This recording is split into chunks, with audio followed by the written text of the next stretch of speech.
এই অফারটা থাকছে শুধুমাত্র আজকের জন্য। নমস্কার বন্ধুরা, welcome to Das sari centre. দেখে নাও, আজকে তোমাদের সামনে নিয়ে এলাম লিলেন ডিজিটালের শাড়ি। খুব ভালো কোয়ালিটির মধ্যে শুধুমাত্র 249 টাকার মধ্যে আজকে শুধুমাত্র অফারটা থাকছে। কালার অপশানগুলো খুব ভালো ভালো কালার আছে, দেখা মাত্রই বুক করে নাও।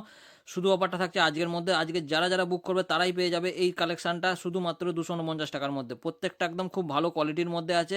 এরকম লিলেন বেসের মধ্যে তোমরা যে ডিজিটাল প্রিন্টের শাড়ি চাইছিলে, তো সেই জন্যই আমি তোমাদের সামনে অফার প্রাইসের মধ্যে নিয়ে চলে এলাম। প্রত্যেকটা একদম খুব ট্রেনিং ট্রেনিং প্রিন্ট আছে। এইসব প্রিন্টগুলো যদি যারা নিতে চাইছো, অবশ্যই আমাদের ফেসবুক পেজটাকে অবশ্যই ফলো করতে হবে, শেয়ার করতে হবে। শেয়ার করো, তাড়াতাড়ি চলে আসো। আর যারা অনলাইনে নিতে চাইছো, ঝটপট করে স্ক্রিনে দেওয়া যে নাম্বার আছে সেখানে বুকিং করে নাও। আমাদের অল ইন্ডিয়া হোম ডেলিভারি পেয়ে যাবে। আমাদের ফেসবুক আর ইউটিউব চ্যানেলগুলো সাবস্ক্রাইব আর ফলো করে রেখে দেবে। এরকম নিত্য নতুন ভিডিও পেতে আমাদের দাস শাড়ি সেন্টারে পেজটাকে ফলো রাখো। আর যারা দোকানে এসে চাইছো, তাড়াতাড়ি দোকানে চলে আসো। এরকম এরকম কালেকশনগুলো তোমরা নিত্য নতুন ডিজাইন লিলেন বেসের মধ্যে তোমাদের খুব ডিমান্ড ছিল যে এরকম কিছু কালেকশন দাদা নিয়ে এসো, তো তোমাদের সামনে নিয়ে চলে এলাম এরকম লিলেনের মধ্যে কালেকশন। তো দেরি না করে তাড়াতাড়ি চলে এসো আমাদের দাস শাড়ি সেন্টারে। এরকম কিছু কালেকশন পেতে হলে অবশ্যই আমাদের পেজটাকে ফলো করো আর বন্ধুদের মধ্যে ভিডিওটাকে শেয়ার করে দাও। Thank you.